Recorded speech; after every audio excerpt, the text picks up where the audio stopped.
A Werewolf Shifter Romance, written by Amelia Hart. Chapter 1. Blood Moon Rising. The blood moon hung over the Colorado Rockies, like an open wound in the night sky, bathing everything in crimson hues that transformed Victoria Stone's familiar veterinary clinic into an otherworldly landscape. The wind howled through the snow-capped peaks, carrying with it the metallic scent of the approaching storm. And something else. Something wild that made the hair on the back of her neck stand on end.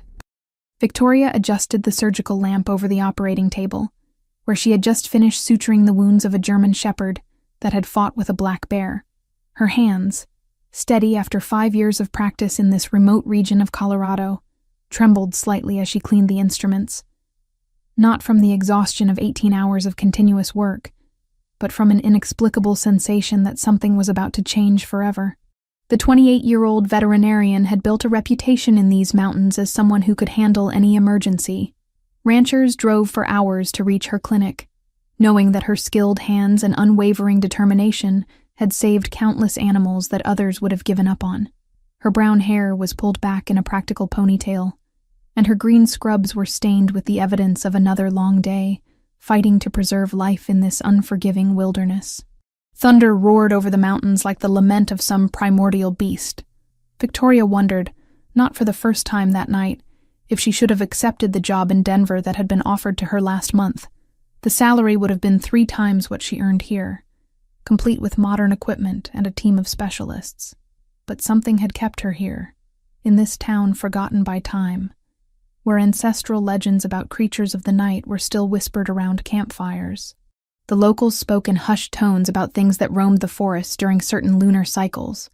Old-timers claimed their grandfathers had seen shapes moving between the trees that were neither fully human nor completely animal. Victoria had always dismissed these stories as mountain folklore, remnants of Native American legends mixed with the isolation-induced paranoia of people who spent too much time alone in the wilderness. The crash of shattering glass made her spin around abruptly. The clinic's front door had been destroyed, and among the glittering fragments appeared the most imposing silhouette she had ever seen. A wolf, but not like those that occasionally came down from the mountains in winter.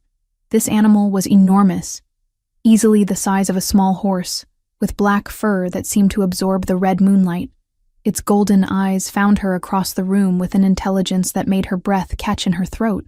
The beast staggered, and it was then that Victoria saw the dark, abundant blood. It dripped from multiple wounds on its left flank, creating a pool that slowly spread across the white linoleum floor.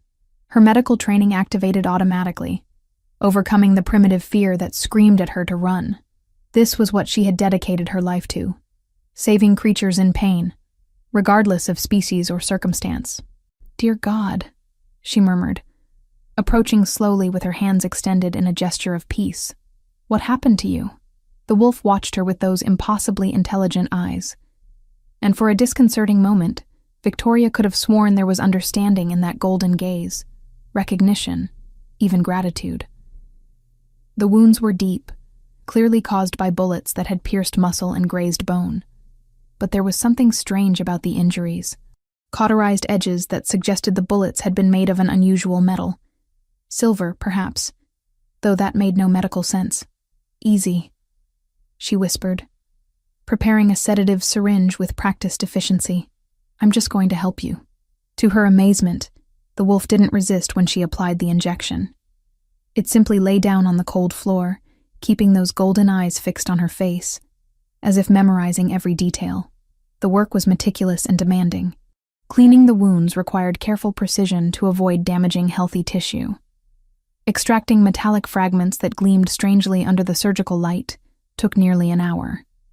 Each piece seemed to burn her gloves, leaving small holes in the latex that she couldn't quite explain. Throughout the procedure, Victoria found herself talking to the animal, a habit she had developed with nervous patience over the years. "You know, you should be unconscious from the amount of sedative I gave you, but here you are, awake and alert as if you were—" She stopped, shaking her head as if dismissing an impossible thought. A strange sound emerged from the wolf's throat, something between a whimper and what sounded disturbingly like muffled laughter. The suturing process revealed the true extent of the damage. Multiple bullet wounds, suggested this wasn't a hunting accident but a deliberate attack. Someone had been trying to kill this magnificent creature with systematic precision. Victoria's anger flared as she worked, her protective instincts extending beyond domestic animals to this wild, mysterious being that had sought refuge in her clinic. The roar of engines outside the clinic made her freeze mid-stitch. Bright headlights pierced through the windows, followed by the sound of vehicle doors slamming and heavy boots approaching with military precision. Victoria looked at the wolf, which had raised its head with ears erect and lips pulled back, revealing fangs that seemed capable of piercing bone. A low growl rumbled from its chest, a sound that made the clinic's windows vibrate. "Dr. Stone," the rough voice came from outside, accompanied by aggressive knocking on the destroyed doorframe. "We know you're in there. We're looking for a dangerous animal that may have sought refuge here." Victoria looked into the wolf's golden eyes and made a decision that would change her life forever. Without fully understanding why, she felt this animal needed protection, not capture. There was something about its gaze that spoke of intelligence and pain that went beyond mere animal instinct. "One moment," she shouted, helping the wolf to stand and quickly guiding it toward the back recovery room. Despite its size and injuries, the creature moved with surprising grace. "Stay here and keep quiet," she whispered, surprising herself by speaking to it as if it could understand every word. The men who entered were clearly hunters, but not the type who sought deer or wild boar. They carried military-looking rifles with specialized modifications and had the coordinated discipline of soldiers. Their gear suggested they were equipped for hunting something far more dangerous than ordinary wildlife. The leader, a middle-aged man with scars that suggested a life of violence, scanned the clinic with calculating eyes. "Doctor, we've been tracking a rabid wolf through the mountains. Very dangerous. Have you seen anything unusual tonight?" Victoria maintained her neutral expression, though her heart beat like a drum. "I've been operating all night. I haven't seen any wolves." The hunters searched the clinic methodically for 20 tense minutes, overturning equipment and examining every corner with professional thoroughness. But the wolf remained completely silent in the back room, as if understanding the gravity of the situation.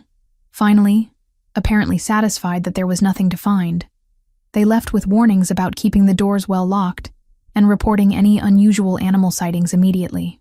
When Victoria returned to the recovery room, the wolf had disappeared. The back window was open, and in the mud outside the clinic, clearly visible under the waning moon, were tracks that began as wolf paws and gradually transformed into bare human footprints. Victoria stood there, staring at the impossible tracks, while the reality she knew silently crumbled around her. Chapter 2. Awakening Call. Dawn broke hesitantly through the mountains, filtering through the fogged windows of the veterinary clinic that Victoria Stone had made her refuge and sanctuary. Her body ached with deep exhaustion, but what kept her awake wasn't fatigue. It was a strange sensation, a constant humming in her senses that bewildered her. She tried to stand, but the room spun around her. Closing her eyes, she breathed deeply, attempting to anchor her consciousness, while her mind grappled with the inexplicable. When she opened them again, a different brightness reflected from the window.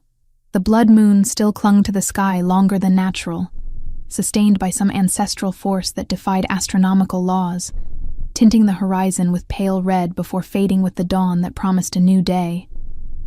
But for Victoria, nothing would ever be the same again. The clinic, which moments before had seemed like the only safe place in the world, had transformed into a portal toward an uncertain destiny. Her hands trembled as she tried to grasp a cup of cold coffee she had left on the worn oak table. The bitter liquid tasted different, more intense, as if each molecule carried information her tongue could decipher. Every sound seemed amplified beyond comprehension. The distant chirping of birds felt like a symphony playing directly in her ears, each note distinct and meaningful. She could hear the scurrying of small rodents in the walls, the creaking of wooden beams settling in the morning temperature change, even the whispered conversations of people in town nearly a mile away. The scent of pine and morning dew from outside penetrated the clinic's walls as if they were made of paper, bringing with it layers of information about the forest's inhabitants and their nocturnal activities. Victoria's brown hair had escaped from its ponytail during the night, the strands now seeming to catch light differently, as if infused with some inner radiance. She caught her reflection in the metal surface of a surgical instrument and gasped. Her green eyes appeared brighter, more vivid, with flecks of gold that hadn't been there before. The changes weren't just sensory. Her entire perception of the world had shifted fundamentally. She could sense the life force of every plant and animal within a significant radius, feel their emotional states as tangible presences in her consciousness. The German shepherd she had treated the previous evening was still recovering in the back kennel, and she could sense its contentment and gratitude as clearly as if the animal had spoken the words aloud. A gentle knock on the front door made her jump, her newly heightened reflexes causing her to move with startling speed and grace. It wasn't the heavy footsteps of the hunters from the previous night, but something more cautious, more human. Victoria approached slowly, noticing she could hear the visitors breathing through the solid wood, something impossible until a few hours ago. The rhythm was steady, controlled, but she detected an underlying tension that suggested the person was fighting to remain calm. When she opened the door, she found herself face to face with a man who took her breath away. Tall, easily 6 feet 4 inches, with wavy black hair that caught the morning sunlight and skin bronzed by years of outdoor living. His build suggested both strength and agility, the kind of physical conditioning that came from a lifetime of surviving in harsh wilderness conditions. But it was his eyes that left her paralyzed. Golden, exactly the same impossible shade she had seen in the wounded wolf. Those eyes held depths of experience and pain that spoke of years spent living on the edge of survival.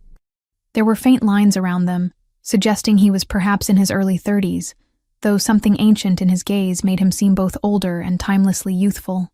"Victoria," he said with a deep, warm voice that resonated in places of her soul she didn't know existed. The way he spoke her name carried an intimacy that should have been impossible between strangers, yet felt completely natural. "I'm Blake Grayson. I believe it's time you knew the truth." The name vibrated in her chest with a mixture of fear and inexplicable recognition. There was something in the way he looked at her, as if he could see directly through to her soul, that made her step back. His presence filled the doorway and seemed to extend beyond his physical form, creating an aura of power that made the air itself feel charged with electricity. "Who are you?" she asked with a trembling voice, though deep in her heart she already knew the answer. "I'm the wolf you saved last night," he whispered, taking a step forward with the fluid grace of a predator. His movements were economical and precise, suggesting someone accustomed to conserving energy while remaining ready for instant action. "I know you only saw the beast, but I want you to know me as a man. My name is Blake, and now our lives are intertwined forever." Disbelief fought against a primitive certainty growing in her chest. Something in the air changed when he spoke, an electric energy that made every nerve ending in her body come alive. She could smell his essence with startling clarity: pine needles and mountain air, damp earth after rain, and something wild and untamed that made her pulse quicken. Beneath these natural scents lay something uniquely him, a masculine warmth that spoke to parts of her consciousness she hadn't known existed. "Intertwined," she stammered. The words seemed to have an ancient, powerful echo that reverberated through her bones. "I don't understand what that means." Blake moved closer, and Victoria noticed the scars her stitches had left on his neck and shoulders, now healed with supernatural speed. The wounds that had been life-threatening mere hours ago were now pink lines barely visible against his skin. His muscular frame filled the doorway, and she could see the raw power contained within his human form, power that had somehow been transferred to her through their connection. "Saving me during the blood moon wasn't just an act of medical mercy," he explained patiently, his voice carrying the weight of ancient knowledge. "According to the ancestral laws of my people, your blood and mine have been linked by a bond that transcends the physical realm.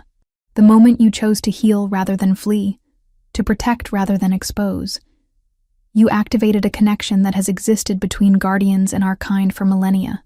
From that moment, you were marked, bound to my existence. That's why I came looking for you." Victoria sank into a chair, feeling her world reconstructing itself in disturbing ways. The furniture around her seemed more solid, more real than before, as if she were seeing everything with enhanced clarity. Suddenly, Distant voices in the town seemed clearer. She could distinguish individual conversations, emotional undertones, even detect lies and truths in people's words. The forest aromas intensified until they became a complete olfactory map, allowing her to track the movements of wildlife with startling precision. "Marked means I'm no longer completely human?" she asked in a thread of voice, her hands exploring her own face as if it belonged to a stranger. Her skin felt different, warmer, more sensitive, as if every cell had been awakened to new possibilities. "It means you now possess capabilities that go beyond human limitations," Blake responded, his voice charged with protective tenderness. "Enhanced senses, increased strength and speed, accelerated healing, and most importantly, the ability to bridge the gap between our worlds. But it also means your life is in mortal danger." A chill ran through her body despite the morning warmth. The memory of the armed hunters with their empty eyes and threatening rifles appeared vividly in her mind. Their systematic search, their military precision, their absolute certainty that they were hunting something that needed to be destroyed. All of it took on new meaning now.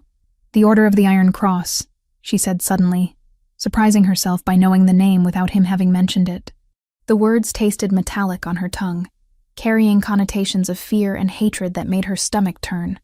Blake's golden eyes hardened with controlled fury, and for a moment, she glimpsed the predator that lurked beneath his human facade. "How do you know that name?" "I don't know," Victoria admitted, putting her hands to her head as fragments of knowledge that weren't hers began filtering through her consciousness. "It just appeared in my mind when you spoke of danger." "The connection is already working," he murmured, wonder and concern warring in his expression. "You can access some of my knowledge and memories. The Order is a group of fanatics that has hunted my people for centuries. They believe the existence of beings like me is an abomination that must be eliminated from the world." Victoria felt a wave of images that weren't hers flooding through her mind. Forests in flames under cover of night, the terrified screams of innocents, the acrid smell of burned silver and spilled blood. Blake's memories filtered toward her like water through a broken dam, showing her glimpses of his childhood in the mountains, the brutal loss of his pack to Order raids, years of running and hiding from relentless hunters who saw his kind as monsters to be systematically exterminated. She saw through his eyes the faces of friends and family who had fallen to silver bullets, felt his grief and rage as if they were her own emotions. The weight of centuries of persecution pressed down on her consciousness, making her understand the true scope of the war being waged in the shadows. "And humans who know about you, they kill them without exception," she stated, the knowledge flowing from their shared connection with horrible clarity. He nodded with gravity, his expression darkening.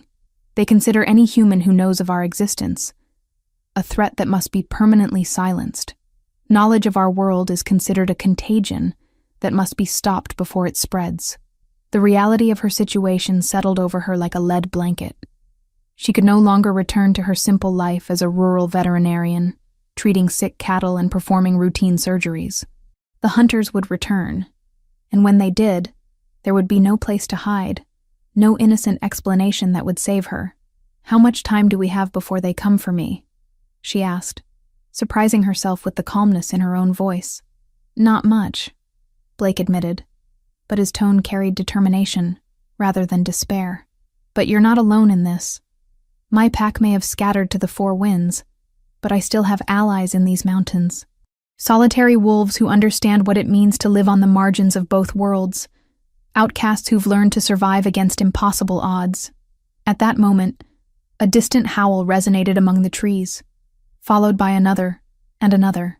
The sound carried layers of meaning that her enhanced senses could now interpret. Victoria felt it not just with her ears, but with something deeper, a part of her consciousness that could now decode the complex communications of the pack. "What are they saying?" she whispered, her voice filled with wonder at this new ability. "They're warning us," Blake responded, his body tensing like a coiled spring ready for action. "The hunters have returned to town. They're asking about you specifically, and they won't accept another lie. They know something happened here last night." Victoria stood, feeling for the first time supernatural strength flowing through her muscles like liquid fire. She was no longer the same woman who had closed the clinic the night before, exhausted from 18 hours of routine veterinary work. She was something new, something dangerous, something the hunters feared enough to want to destroy before it could fully awaken. "Then I suppose it's time to run," she said, walking toward the closet where she kept her emergency supplies and go-bag. "Not run," Blake corrected, his eyes shining with fierce determination and something else. Hope. It's time to fight. Chapter 3. Ancestral Secrets. The morning light barely illuminated the dusty corners of the basement in the old house Victoria Stone had inherited from her grandmother in the Wyoming mountains. The woman, always discreet and protective, had never mentioned anything about her family's hidden past. But that morning, guided by the persistent humming in her amplified senses and the urgency to understand her new supernatural reality, Victoria descended with firm steps toward that forbidden space. The wooden stairs, eaten away by time and neglect, creaked under her feet with a sound she could now hear with supernatural clarity, each fiber responding to her weight like a whisper from the past. The walls, covered with thick dust that floated in rays of dying sunlight, were adorned with ancient portraits, whose gazes seemed to follow her every movement, with a disturbing mixture of protection and guarded secrets. The air in the basement smelled of history, old paper, damp wood, and something more subtle that her newly awakened senses identified as the residual aroma of ancient rituals and ancestral magic. Her fingers trembled as she explored every corner with the desperation of someone seeking answers to questions she didn't yet know how to formulate. Victoria's brown hair caught the filtered light as she moved through the space, her enhanced vision allowing her to see details that would have been invisible to her human eyes just days before. Every shadow held potential secrets. Every corner promised revelations about the legacy she had unknowingly inherited. Reaching the back of the basement, a particular section of the wall called her attention. It wasn't so much what she saw, but what she felt, an almost imperceptible vibration, as if the wood itself held pulsating secrets. The panel appeared identical to the rest, but her new senses detected a difference in density, in the echo it produced when tapped gently. Her trembling fingers explored the surface until she felt a small groove hidden among the natural grain of the wood. A firm push, guided more by instinct than logic, revealed a secret compartment that had remained sealed for decades. The mechanism was so cleverly concealed that only someone with supernatural senses could have detected the subtle variations in the wood's texture and density. Inside rested several ancient scrolls and letters wrapped carefully with a fine silk ribbon that bore an embroidered wolf in golden and silver threads that gleamed faintly even in the gloom. Victoria inhaled deeply, feeling how the aroma of aged paper and dried ink awakened memories that weren't hers, echoes of generations that had guarded these secrets. When she unfolded the first scroll with hands that now possessed supernatural delicacy, Victoria found herself captured by words written in elegant calligraphy that narrated forgotten pacts between humans and wolves.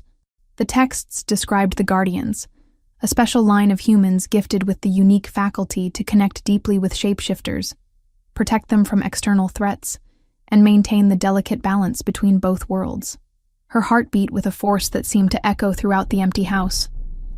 Each word she read resonated within her like a recognized truth, a piece of a puzzle that finally found its place. The scrolls contained detailed accounts of heroic sacrifices, battles fought in secret for centuries, and a sacred oath that each guardian must pronounce to protect the lineage and maintain the protective veil that separated both worlds. The prophecy that most shook her was written in a solemn tone that seemed to vibrate with ancestral power. When the last guardian awakens under the shadow of a blood moon, the millennial balance will be restored or destroyed forever, and her choice will determine the fate of both races. The words seemed to burn into her retina, resonating in her mind with an echo that came from remote times and pointed toward a destiny she now understood as inevitable. The weight of this revelation pressed down on her shoulders like a mantle of responsibility she had never asked for, but was genetically destined to bear.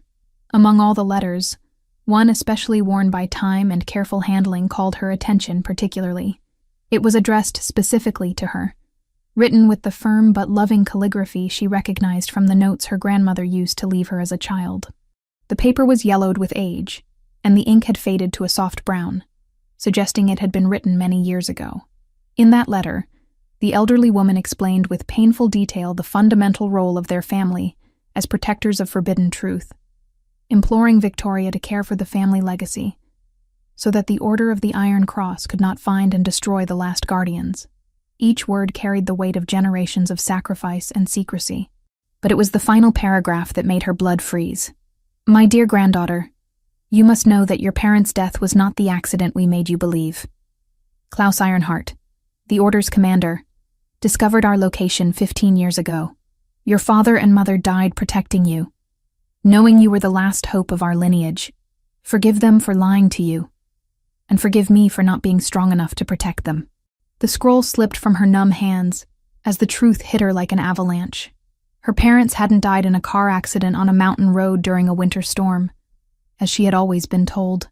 They had been murdered, assassinated for protecting her, for guarding a secret that now ran through her veins like liquid fire. Victoria remembered that terrible night 15 years ago when she was 13. She had been staying with her grandmother for the weekend when the call came.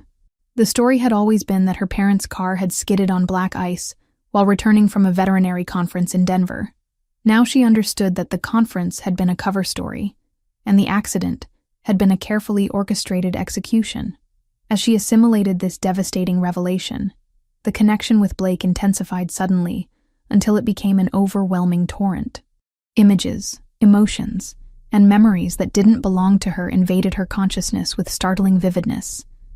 Ancestral ceremonies illuminated by the moon, pacts sealed with blood that gleamed like molten metal, the eternal struggle between light and darkness that had defined centuries of hidden history. She saw through Blake's eyes moments of his own escape from Order raids. Klaus personally directing human hunts, the iron cross he wore on his chest gleaming with a metal that wasn't completely earthly, the cold smile on his face when he ordered the execution of entire families, whose only crime had been knowing too much about the supernatural world. The visions showed her the true scope of the Order's operations. Safe houses burned to the ground with families still inside, children separated from their shapeshifter parents and raised in Order facilities to become hunters themselves, ancient forests cleared to eliminate hiding places, and worst of all, the systematic corruption of local law enforcement to ensure no investigations would ever reveal the truth. With the reading finished, and the implications settling in her mind like heavy stones, Victoria understood that her role in this hidden war would be absolutely vital. She wasn't just a victim of circumstances or a random human who had stumbled into supernatural events. She was the culmination of a lineage that had fought for millennia to maintain peace between two worlds that could destroy each other. The prophecy spoke of balance being restored or destroyed forever, and now she realized the choice was hers to make. The weight of that responsibility was staggering. The survival of both species might depend on decisions she had yet to understand how to make. But before she could fully process everything she had discovered, a familiar chill ran down her spine. The persistent humming she had learned to recognize as her internal warning system transformed into an urgent alarm that made every muscle in her body tense. The enhanced awareness that came with her guardian abilities was screaming that danger was approaching rapidly. The Order was close, dangerously close, and this time they weren't coming just to ask questions or conduct routine searches. Through her connection with Blake, she could sense his own alarm as he detected the approaching threat from his position in the mountains. With determination that seemed inherited from generations of guardians, Victoria quickly ascended the basement stairs and grabbed her cell phone. It was time to share these discoveries with Blake, to prepare for what was coming, and to finally accept the destiny she had been avoiding her entire life. "Blake," she said with a firm voice when he answered on the first ring, her enhanced hearing picking up the tension in his breathing, even through the phone connection. "I found everything. My grandmother's letters, my family's history. We're guardians, and I'm the last of my lineage. But there's something more. Klaus killed my parents 15 years ago. This isn't just a random hunt. It's personal." The silence on the other end filled with a tension she could feel through their supernatural connection. A mixture of rage, protectiveness, and grim understanding. "That explains everything," Blake murmured finally, his voice carrying the weight of terrible comprehension. "The intensity of the pursuit, the resources they're investing, They don't just want to eliminate you for being a threat. They want to finish what they started with your family. At that moment, the sound of vehicles approaching on the gravel road reached her amplified ears. Through the window, she could see the shadowy figures of at least 6 armed men surrounding the house with the military precision she had learned to fear. Their movements were coordinated and efficient, suggesting they had been planning this assault for some time. "I have to go now," she whispered into the phone while grabbing a backpack and starting to stuff the most important scrolls inside. "They're here. Meet me in the forest behind your house." Blake responded with urgency, his protective instincts flaring through their bond. "I know a safe place where we can plan our next move." As she closed the backpack and headed toward the back door, Victoria felt that something fundamental had changed within her. She was no longer the rural veterinarian who had saved a wounded wolf out of compassion. She was the last guardian of an ancestral lineage, the culmination of a millennial prophecy, and the only person who could prevent Klaus Ironheart from completing the genocide he had begun with her parents' murder. The war had been declared long before she was born, but now she finally had the weapons to fight back. Chapter 4. Flight Through Shadow's Night had fallen like a heavy shroud over the small village where Victoria Stone had lived her entire life. But now this familiar place had transformed into hostile territory. The humidity-laden air carried not only the aroma of wet earth and pine, but also the metallic scent of approaching danger. Her amplified senses captured every sound: the cracking of branches under military boots, the metallic clicking of weapons being prepared, and the whispered voices of men coordinating a lethal assault. Klaus and his hunters had arrived with the precision of a military operation. Through the back window of the clinic, Victoria could count at least 8 figures moving with tactical discipline around the building. They carried equipment that gleamed with silver reflections under the moonlight, modified rifles, knives that emanated an unnatural glow, and light armor that whispered promises of death for any supernatural creature. The hunters moved with the efficiency of seasoned professionals, each man knowing his role in what was clearly a well-rehearsed operation. Victoria could see through her enhanced vision that their weapons weren't standard hunting equipment. These were specialized tools designed specifically for killing shapeshifters. The silver ammunition would cause wounds that wouldn't heal with supernatural speed, and the tactical formation they employed suggested extensive training in hunting prey that was faster and stronger than normal humans.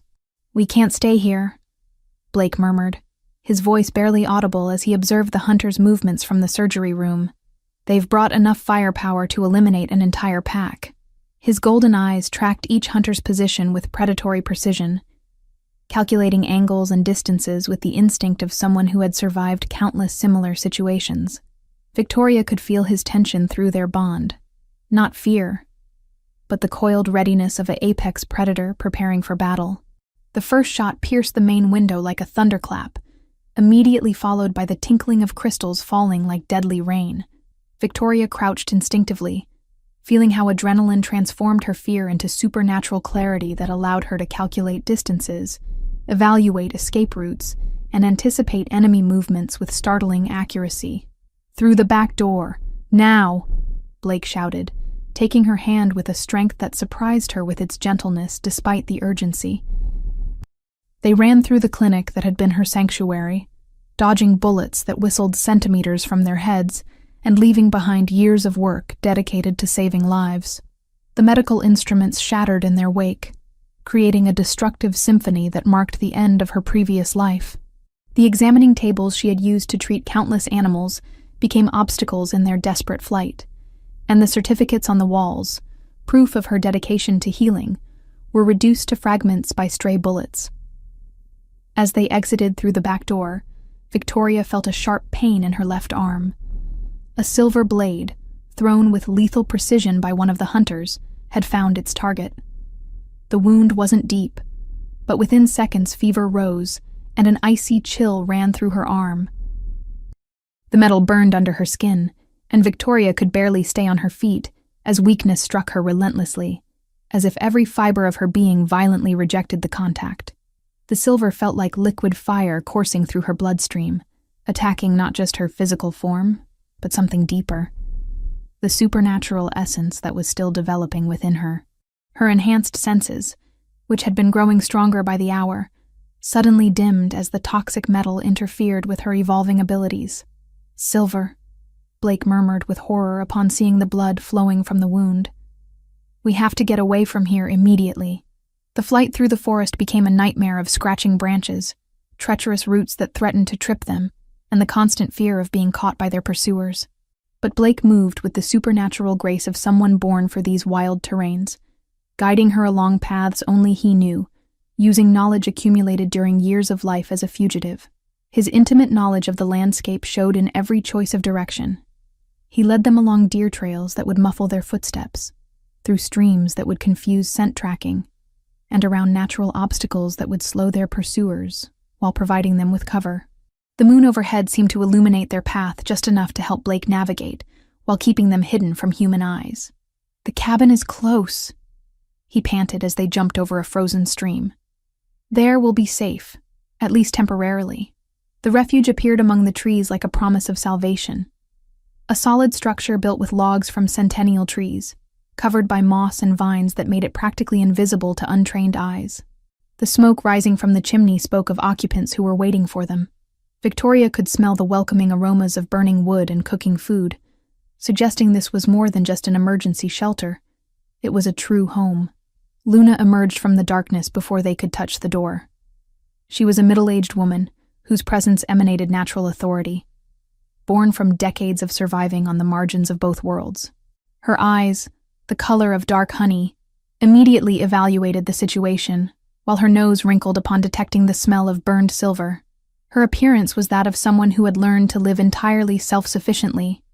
Her clothes were practical and well-maintained, her hair streaked with premature gray that spoke of stress and hardship, and her hands showed the calluses of someone accustomed to physical labor. But there was also something regal about her bearing, a dignity that suggested she had once held a position of significant authority. "Come in quickly," she ordered, her voice charged with genuine concern. "The hunters won't dare approach this place, but we can't take risks either." The cabin's interior was functional but welcoming. Animal skins covered the wooden floor, medicinal herbs hung from the ceiling beams, and a crackling fire provided both warmth and illumination. Other exiled wolves occupied shadowy corners, their eyes glowing with the caution of those who had learned to distrust everything unknown. Victoria could sense their wariness through her developing abilities. These were survivors who had lost everything to the Order's persecution, and they viewed any newcomer as a potential threat. Their pack bonds had been broken by violence and loss, leaving them suspicious even of other shapeshifters. Luna examined Victoria's wound with expert hands that had treated countless similar injuries. Her face darkened as she explored the edges of the lesion, where the skin had acquired an unnatural grayish tint. "Pure silver, forged specifically to kill shapeshifters," she diagnosed with a somber voice. "But you're not completely a shapeshifter yet, so the poison will act more slowly. That gives us time, but not much."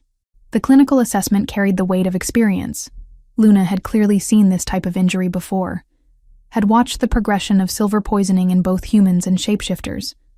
Her matter-of-fact tone couldn't hide the underlying concern in her voice. "Poison?" Victoria asked, feeling how the pain spread from the wound toward the rest of her arm like icy fingers. "Silver doesn't just cut, it corrupts," Luna explained, while preparing ointments that filled the air with aromas of plants Victoria didn't recognize. "It infiltrates the bloodstream, attacking the very essence of what we are. For humans, it's simply toxic. For shapeshifters, it's a slow and agonizing death." Blake approached, taking Victoria's uninjured hand in his. Through their connection, she could feel his guilt, his fear of losing her, and something deeper, an iron determination to save her regardless of the cost. "There is a solution," Luna continued, but her tone suggested complications. "A complete bond between you two would neutralize the poison and strengthen Victoria for the battles ahead. But the process is extremely dangerous for humans."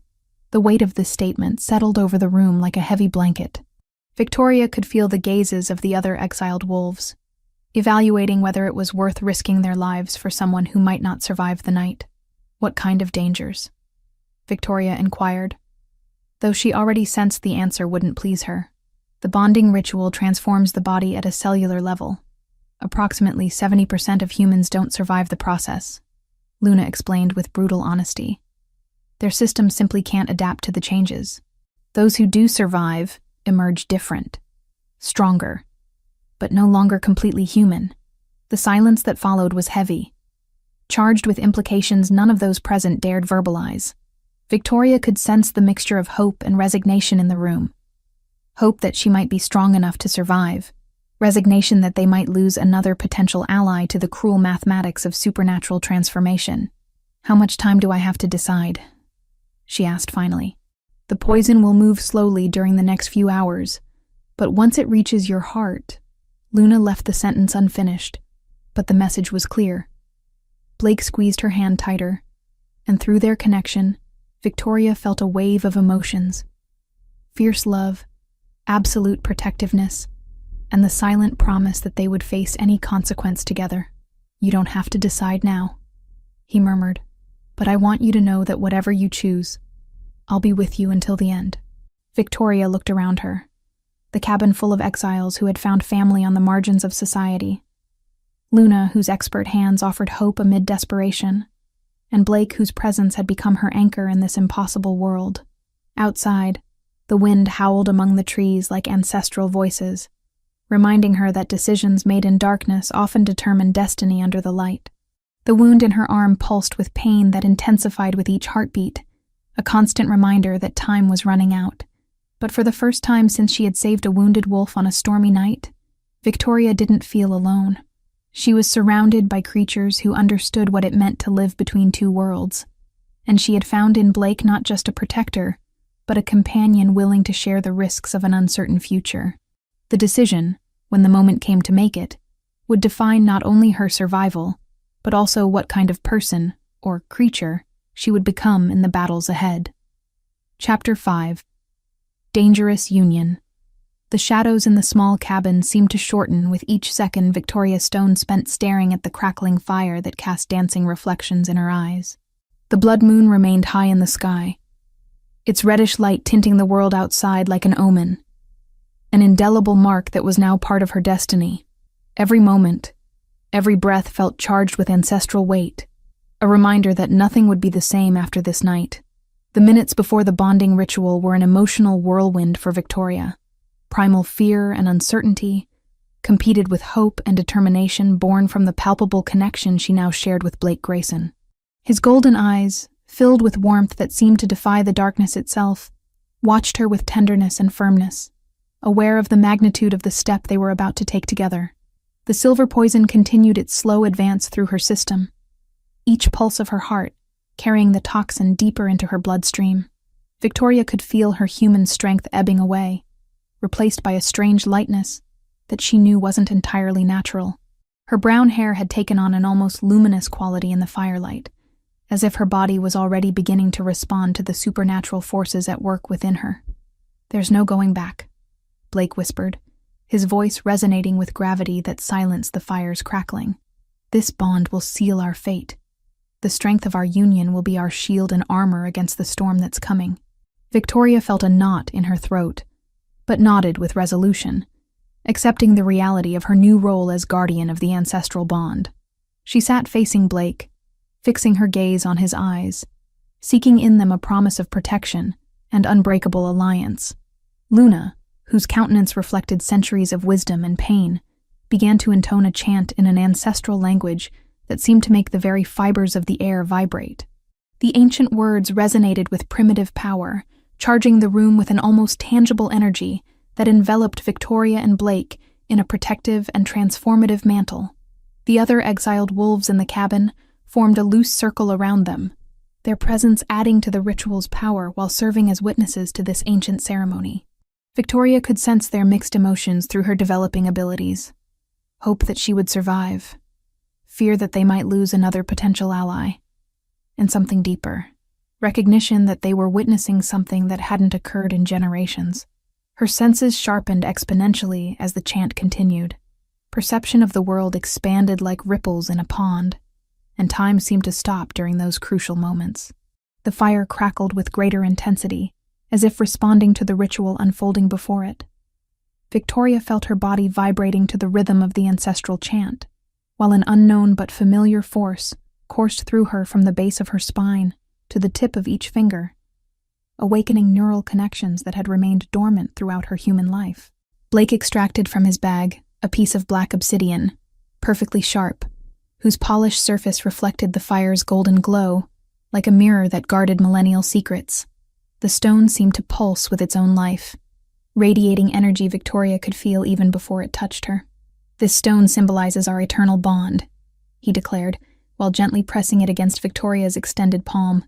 "It has been blessed by generations of guardians before you, and now it will seal our shared destiny." The pain from the cut was immediate, intense, and completely different from any wound she had experienced.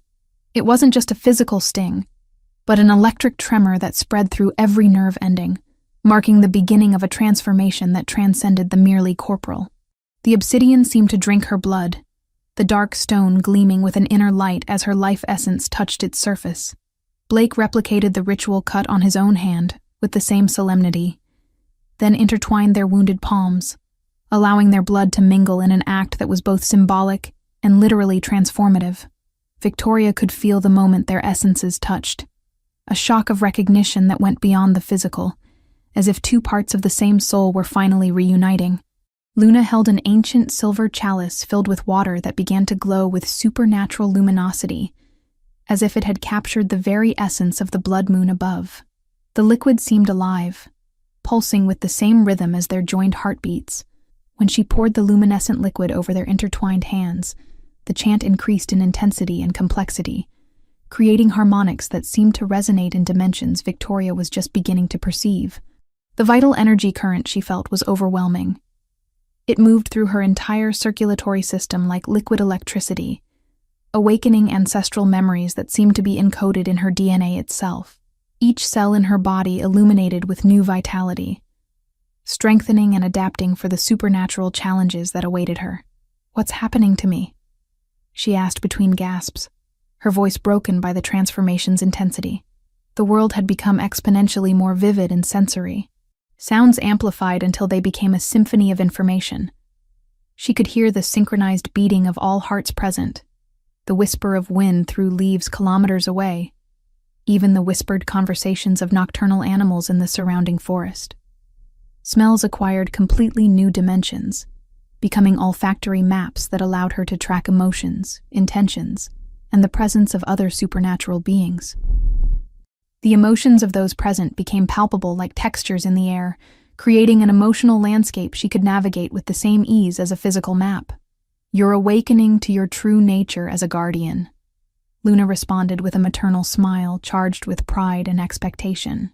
"This is just the beginning of the journey toward becoming what you've always been destined to be." The days following the ritual were a roller coaster of marvelous discoveries and painful adaptations.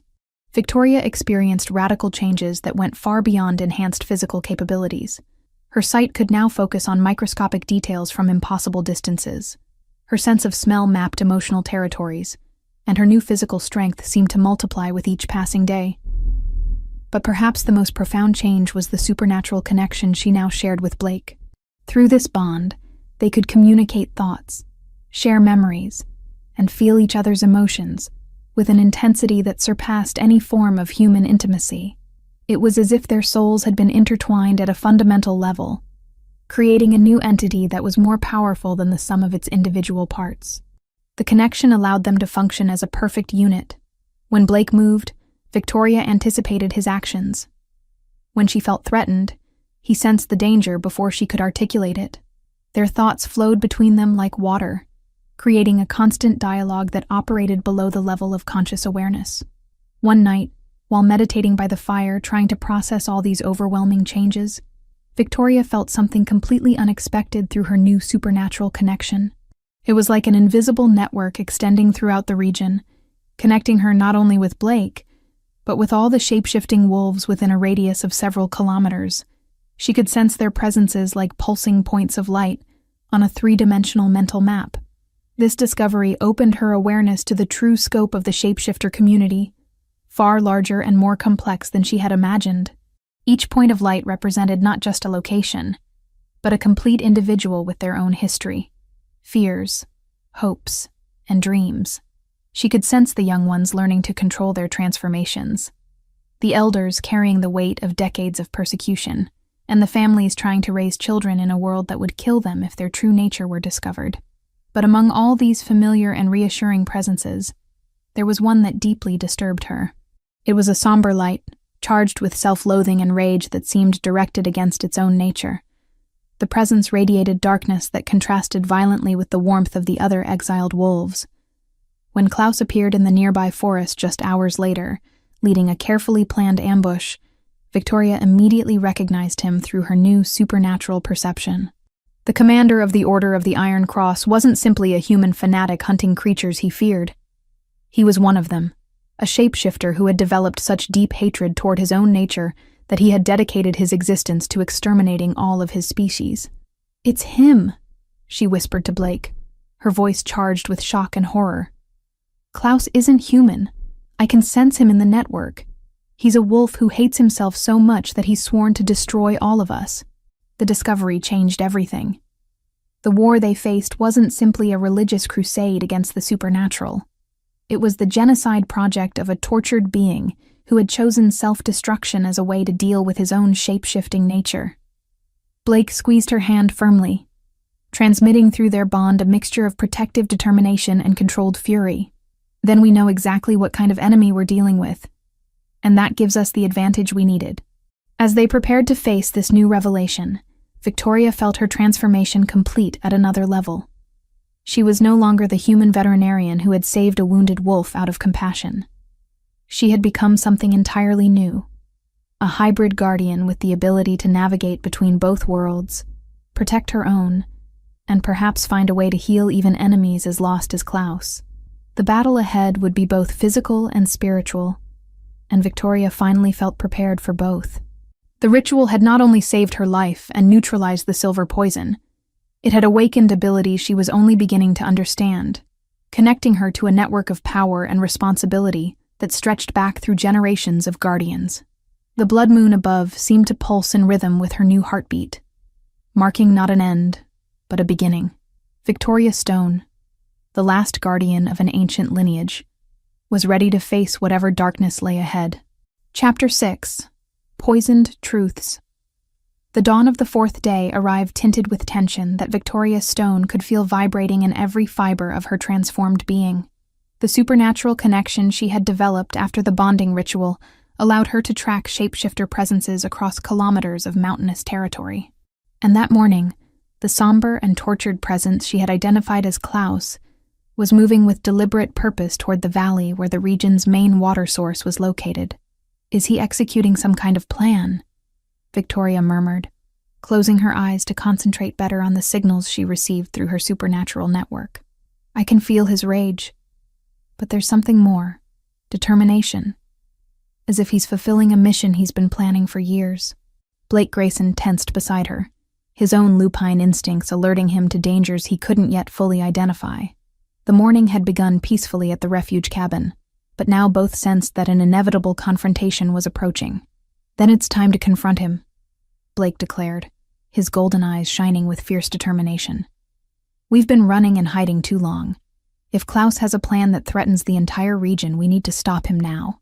They moved through the forest with the silent grace Victoria had developed after her transformation, following Klaus's emotional trail like an invisible thread that guided them toward his location. The terrain became more rugged as they approached the natural springs that fed the regional water system. With each step, Victoria could feel Klaus's presence becoming more intense and disturbed. The scent of pine and mountain air carried undertones that her enhanced senses could interpret, traces of metal, anger, and something else that made her stomach turn. Klaus had been preparing something, and whatever it was, it reeked of death and corruption. When they finally found him, Klaus Ironheart stood beside a rocky formation that protected the main spring, manipulating something that gleamed with an unnatural silver glow under the morning light. He was a middle-aged man whose face showed the scars of decades of internal conflict, his eyes reflecting a mixture of pain and determination that was disturbing, even to Victoria's enhanced senses. His appearance spoke of a man who had been consumed by his obsession, gaunt cheeks that suggested poor eating habits, premature gray streaking his dark hair, and the rigid posture of someone who had spent years carrying an enormous emotional burden. But there was also something predatory about him, a controlled violence that reminded Victoria that despite his self-hatred, he was still a dangerous shapeshifter. "Klaus!" Blake shouted, emerging from among the trees with Victoria at his side. "Stop now, before you do something you can't take back." The Order's commander turned slowly, a bitter smile curving his lips when he saw the couple that had been eluding him for days. In his hands, he held a container filled with liquid that looked like molten silver, radiating toxic energy that made both Victoria and Blake instinctively step back. The substance in the container seemed alive, pulsing with malevolent energy that made Victoria's new senses scream warnings. This wasn't ordinary silver. It was something far more dangerous, something that had been corrupted and enhanced beyond natural properties. "Victoria Stone," Klaus said, his voice charged with disturbing familiarity. "The last guardian, and Blake Grayson, the solitary alpha who thinks he can protect her. You've arrived just in time to witness the end of this curse that has plagued these mountains for centuries." "What curse are you talking about?" Victoria asked, using her new perception to evaluate Klaus's emotions. What she found surprised her. There wasn't just hatred in him, but deep pain and guilt that seemed to consume him from within. Klaus laughed, but the sound completely lacked humor. "They haven't told you, have they? You don't know why a shapeshifter like me dedicates his life to exterminating his own species." The revelation hit Victoria like a physical blow. Through her supernatural connection, she could now sense Klaus's divided nature with greater clarity. He was a shape-shifting wolf who had developed such profound hatred toward his own nature that he radiated self-loathing like a contagious disease. 20 years ago, Klaus continued, his voice taking on a distant and painful tone, "I was like you. I had a mate, a beautiful woman named Elena who was my entire world. We lived in a small community in these same valleys, trying to maintain balance between our two natures." Blake tensed, recognizing the genuine pain in his enemy's voice, but remaining alert for any sudden movement. Victoria could sense through their bond that Blake had heard stories like this before, tales of love lost to the dangers inherent in their dual nature. "What happened to Elena?" Victoria asked, though part of her feared the answer. "An ancient curse," Klaus responded, looking at the silver liquid in his hands as if it were pure poison. Something that had been sleeping in these mountains for centuries awakened and began corrupting the shapeshifters in the region. One by one, they lost control over their transformations, becoming permanent beasts that attacked both humans and other wolves. His voice carried the weight of witnessed horror, of someone who had seen loved ones transformed into monsters beyond recognition or redemption. Victoria could feel through her empathic abilities the genuine anguish that had driven Klaus to his current crusade. Klaus's eyes filled with anguish that was palpable even at a distance. Elena was one of the first to be infected. For weeks I fought to find a cure, to save her from what she was becoming. But the curse was stronger than my love, more powerful than any medicine or ritual I could attempt. The memory seemed to physically pain him. His shoulders sagged under the weight of old grief, and his hands trembled slightly as he held the container. Victoria could sense layers of trauma, guilt, and desperate love that had curdled into something toxic over 2 decades of festering. Victoria felt her heart contract with compassion, finally understanding the source of Klaus's torment. "You had to kill her," she whispered, the realization hitting her with brutal force. "To save everyone else," Klaus confirmed, his voice breaking slightly.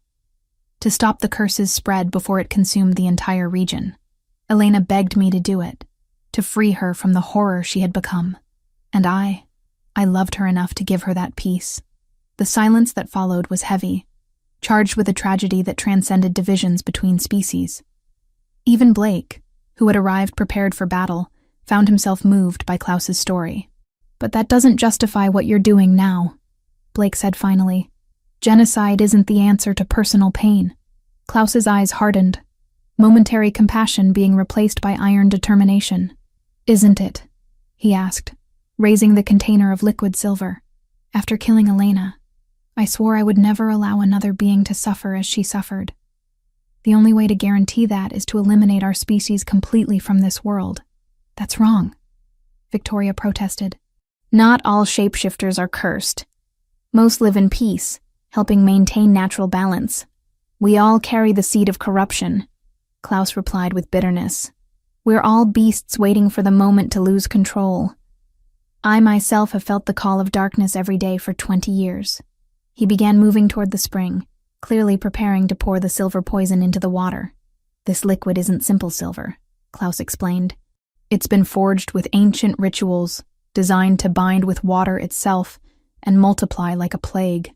A single drop can contaminate entire kilometers of springs, spreading to other communities, other regions. In 1 generation, we'll have purified the entire continent. The true horror of his plan became clear to Victoria. This wasn't just about killing the local shapeshifter population. It was about systematic genocide on an unprecedented scale. You can't do this, Blake shouted, moving to intercept Klaus. The confrontation that followed was fierce but brief. Klaus, despite his conflicted nature, remained an experienced warrior with decades of military training. When Blake lunged toward him, Klaus used a hidden silver dagger to open a deep wound in the Alpha's side, exactly where he knew it would cause maximum damage without being immediately lethal. Blake collapsed, his blood staining the grass as he struggled to remain conscious. The scent of silver-burning shapeshifter flesh filled the air with a nauseating smell that made Victoria feel physically sick. "Blake!" she screamed, running toward her wounded companion. But Klaus was already moving toward the spring. "Choose, Guardian," Klaus said with a cold voice. "Chase me and try to stop the inevitable, or stay to save your mate. But you can't do both."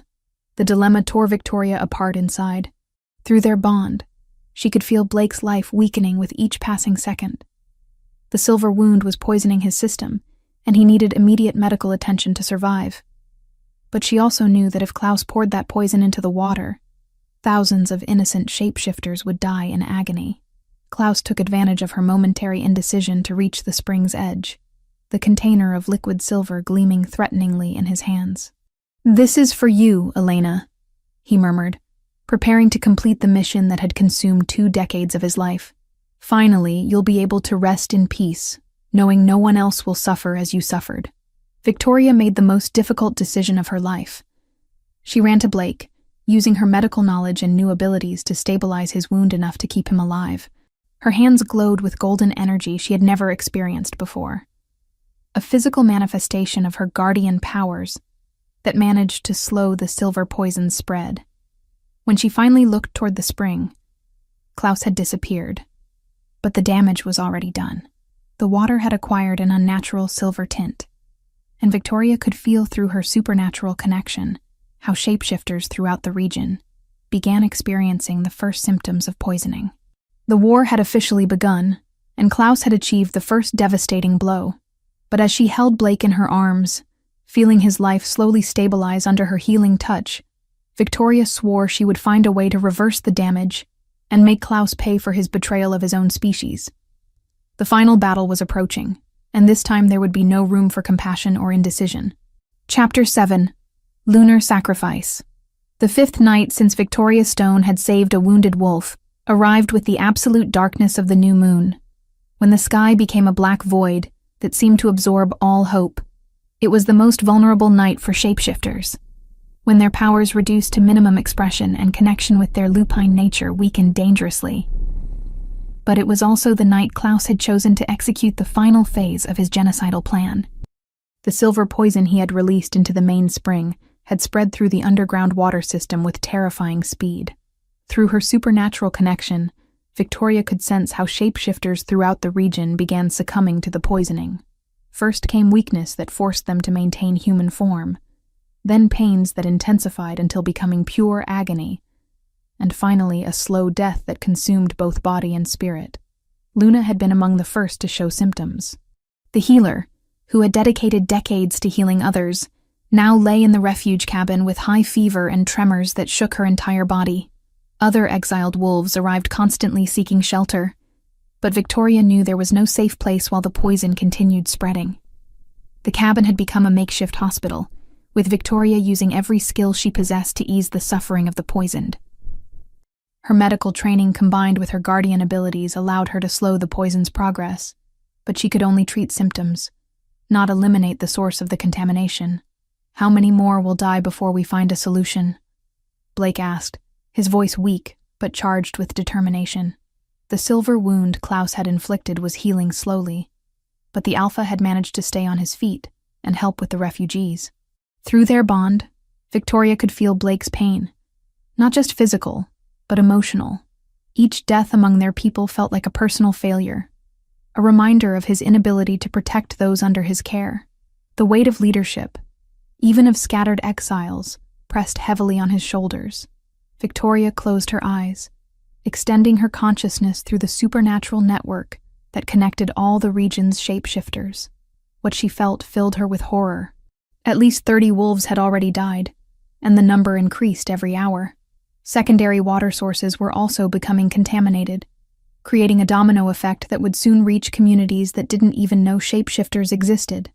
"I have to try something," she murmured, moving away from the cabin toward the surrounding forest. "There's a connection between my guardian energy and the poisoning. I can sense it, but I don't completely understand how it works." She ventured into the forest until reaching a small stream that fed one of the contaminated springs. The water, which normally would have been crystalline under starlight, now glowed with an unnatural silver tint that seemed to pulse with its own malevolence. Victoria knelt beside the stream and submerged her hands in the contaminated water. The effect was immediate and devastating. She felt the silver poison attempting to infiltrate her system, burning her new supernatural nerve endings with pain that transcended the physical. But she also felt something else, a resonance between her guardian energy and the poison's molecular structure. "I can purify it," she whispered, realization hitting her like lightning. "My energy can neutralize the silver, but..." She closed her eyes and concentrated, channeling all her vital force toward her submerged hands.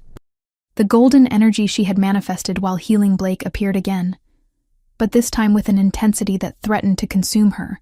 The water began clearing slowly, the silver tint fading as her power neutralized the poison drop by drop. But the process was draining her in a way she hadn't anticipated. With each second that passed, she could feel her humanity fading, replaced by something more primitive and wild. Her body began changing. Her senses sharpened until becoming almost painful. Her muscles redefined under her skin, and her eyes acquired a permanent golden glow that reflected starlight, like those of a nocturnal predator. The transformation was more profound than anything she had experienced during the bonding ritual. This wasn't just an enhancement of her existing abilities. It was a fundamental alteration of her very essence, trading her human nature for the power needed to save an entire species. "Victoria, what are you doing?" Blake's voice came from behind her, charged with concern and alarm. "The only thing I can do," she responded, without removing her hands from the water. "I can purify the entire system, neutralize the poison before it kills every shapeshifter in the region. But the cost?" She didn't need to finish the sentence. Through their bond, Blake could feel exactly what the process was costing her. Each drop of purified water required a portion of her human essence, transforming her irreversibly into something that was more wolf than person. "Stop," he begged, approaching and placing a hand on her shoulder. "We'll find another way. You don't have to sacrifice your humanity for us." Victoria looked at him over her shoulder, and Blake could see that her eyes had already changed. They were still beautiful, but now carried ancient wisdom and primitive fierceness of a true alpha. "How many have to die so I can maintain my human form?" she asked. "Luna, the youngsters who are barely learning to control their transformations. Entire families who never hurt anyone." Before Blake could respond, the sound of vehicles approaching reached them through the forest. Klaus had returned, and this time he had brought reinforcements. The lights of multiple military trucks filtered through the trees, accompanied by the coordinated voices of at least 20 Order hunters. "They're taking advantage of the new moon," Blake murmured. "They know we're at our most vulnerable moment." Victoria stood, feeling how the partial transformation had changed her balance and coordination. She was stronger than before, faster, but she could also feel the last vestiges of her humanity fighting against the new nature emerging within her. "Then we have to finish this now," she declared. "We can't keep running while others die from Klaus's poison."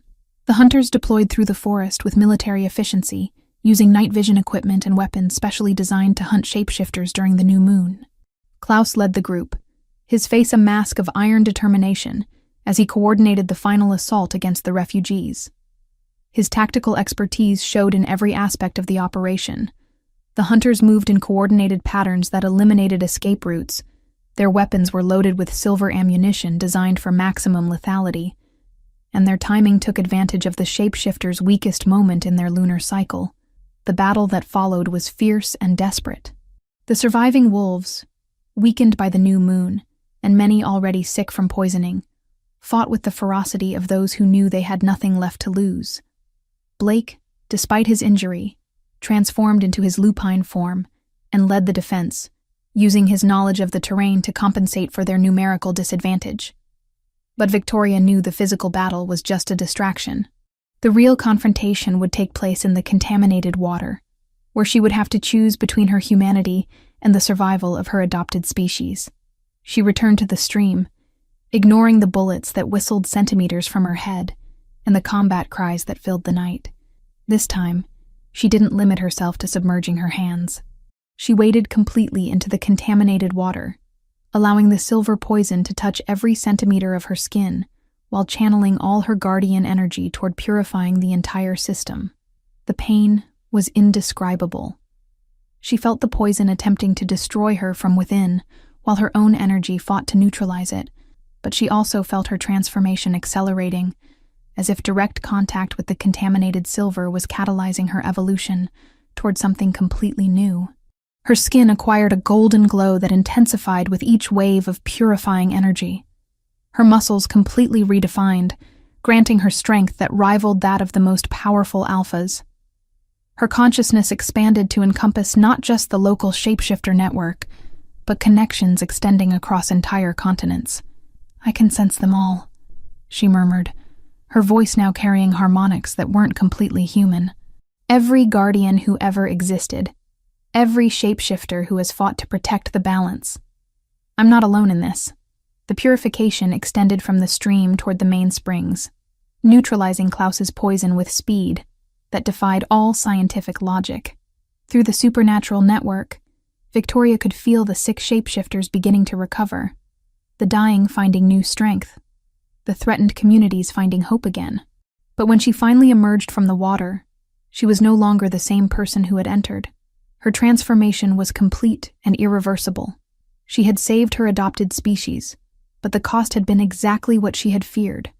Her humanity had completely vanished, replaced by something more powerful, but fundamentally different. Klaus, seeing his plan had failed, and the shapeshifters were recovering their strength even under the new moon, ordered the retreat. But before disappearing into the darkness, his eyes met Victoria's across the battlefield. "This isn't over, Guardian," he shouted. "As long as one of us exists, there will always be war." Victoria looked at him with eyes that now shone with ancestral power, and responded with a voice that carried the weight of generations. "Then let it be so, but now the war will be on my terms." As the hunters retreated, and the shapeshifters began celebrating their survival, Victoria remained standing beside the purified stream, contemplating the price of victory and preparing for the new world her sacrifice had created. The transformation was complete. Victoria Stone, the dedicated veterinarian who had saved a wounded wolf out of compassion, had become something entirely new. A guardian who had traded her humanity for the power to protect those who could not protect themselves. The blood moon might have marked the beginning of her journey, but the new moon had witnessed her true birth into a destiny that would reshape the balance between two worlds forever. Chapter 8. Eternal Dawn. 1 week had passed since the night Victoria Stone sacrificed her humanity to save the shapeshifters of the region, and the world felt fundamentally different. The Rocky Mountains, which had once been territory of hunting and survival, now breathed with a peace that hadn't been known for generations. The sanctuary Victoria and Blake Grayson had established in the Wyoming highlands had become something more than a simple refuge. It was a symbol of hope, a place where shapeshifters could live without fear, where wounds both physical and spiritual could heal under the protection of a guardian who had paid the ultimate price for their safety. Victoria's transformation had been complete and irreversible. She was no longer entirely human, nor completely wolf, but something new and powerful that transcended the limitations of both species. Her body radiated golden energy that seemed to connect her directly with the natural forces of the mountains, and her eyes, now permanently bright with supernatural light, could see truths that others barely intuited. Her brown hair had taken on an ethereal quality, catching light in ways that seemed to defy physics, while her enhanced features spoke of the power that flowed through her transformed form.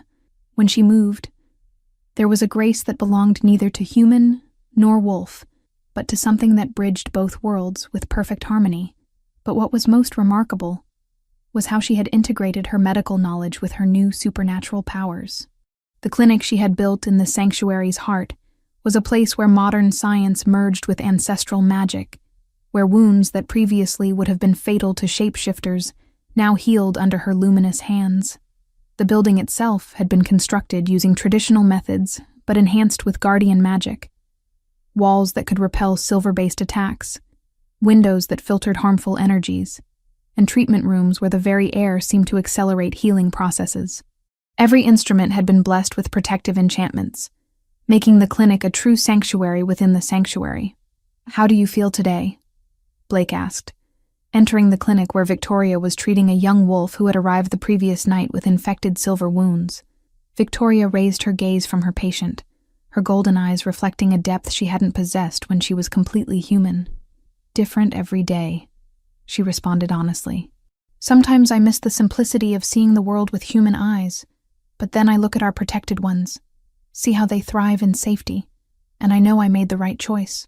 Her connection with Blake had evolved alongside her transformation. Now they could communicate not only through thoughts and emotions, but shared an expanded consciousness that encompassed the entire territory they protected. Every shapeshifter under their care was like an extension of their own family, every potential threat detected before it could materialize. Through the clinic window, they could see the sanctuary's daily activities. Young shapeshifters training under Blake's supervision, learning not only to control their transformations but also to use their abilities to protect and nurture rather than simply hunt. There were families who had arrived from distant communities, seeking a place where their children could grow without fear of persecution. The sanctuary had grown organically, with new arrivals bringing skills and knowledge that enriched the entire community.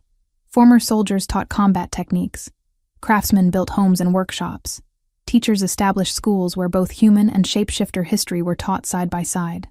It was becoming a true society, a model for coexistence that could be replicated elsewhere. Luna, completely recovered from the poisoning, thanks to Victoria's intervention, had assumed the role of the sanctuary's spiritual counselor. Her ancestral knowledge perfectly complemented Victoria's modern powers, creating a healing system that was both effective and deeply comforting for those who had suffered trauma. "The news from other places is encouraging," Luna informed, entering the clinic with a bundle of freshly collected medicinal herbs. Shapeshifter communities throughout the continent are reporting that the Iron Cross Order remnants are dispersing. Without Klaus to coordinate their activities, many of his followers are abandoning the cause. The herbs she carried weren't ordinary plants. They had been cultivated in soil blessed by guardian magic, making them exponentially more potent than their wild counterparts. Luna had developed an entire pharmacology based on magically enhanced botanicals, creating remedies that could treat both mundane ailments and supernatural afflictions. But not everyone had found peace. Klaus had escaped from the final battle, disappearing into the mountains with his wounds and hatred intact. Victoria could sense him occasionally at the limits of her supernatural perception, a somber presence moving from community to community, trying to rebuild his hunter network and plan a new offensive. His movements suggested a man driven by obsession rather than strategy. Where once he had operated with military precision, now his actions carried the desperate edge of someone who had lost everything and had nothing left but his crusade. This made him potentially more dangerous, as desperate enemies were often the most unpredictable. "He'll return," Blake said, reading Victoria's thoughts through their bond. "Men like Klaus don't accept defeat easily. His hatred toward himself and our species is too deep to heal." "I know," Victoria responded, finishing bandaging her young patient's wound. "But when he returns, he'll find something very different from what he expects. We're no longer frightened refugees hiding in the darkness. Now we have a home, a community, and the strength to defend it. The sanctuary had attracted not only local shapeshifters, but also visitors from places as distant as Alaska and Chile. Rumors spread that the last guardian had awakened, that there existed a place where ancient prophecies were being fulfilled, and where peaceful coexistence between humans and shapeshifters wasn't just a dream, but a reality.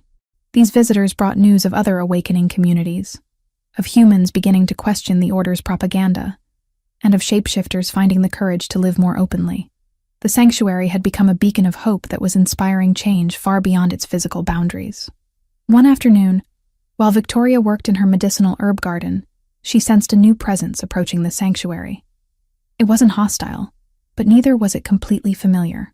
It was a young woman, perhaps 20 years old, who walked the mountain path with the unconscious grace of someone who possessed supernatural abilities, but didn't yet fully understand them. The woman's aura carried the distinctive signature of emerging guardian abilities, untrained but powerful, like a volcano preparing to erupt. Victoria had been sensing similar awakenings across the continent, part of the worldwide phenomenon the prophecy had foretold. "Dr. Stone?" the visitor asked when she finally reached the garden. "My name is Carmen Rodriguez, and I've traveled from Canada looking for you. I have dreams, visions of wolves and blood moons, and a voice telling me I must find you." Victoria smiled, immediately recognizing what she was seeing. Through her expanded connection with the worldwide supernatural network, she had been sensing similar awakenings in various countries. Young women beginning to manifest the first signs of guardian heritage, called by dreams and visions to seek training and understanding. "Welcome, Carmen," she said, offering her hand to the visitor. "You've come to the right place.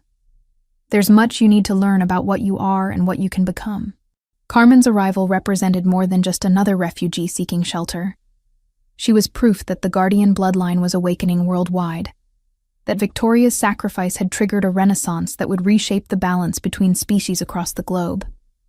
That night, as Victoria and Blake prepared for sleep in their personal cabin at the sanctuary's heart, they contemplated the future stretching before them. Their bedroom window offered a perfect view of the valley they had converted into a home for dozens of shapeshifter families, softly illuminated by torchlight and communal fires, where ancestral stories were told to children. The sound of their community settling into peaceful sleep was like a lullaby. Conversations growing quiet, children being tucked into bed, guards taking their positions not out of fear, but as a natural part of protecting something precious. It was the sound of a society that had found its rhythm, its purpose, its hope. "Do you ever imagine how your life would have been if you had never saved that wounded wolf that night?" Blake asked, embracing her from behind as they contemplated their territory. Victoria leaned against him, feeling the warmth and security his presence always provided, even after all the changes they had experienced. "Sometimes," she admitted, "I probably would have continued being a rural veterinarian, treating domestic animals, living a quiet and completely ordinary life, but then I see all this."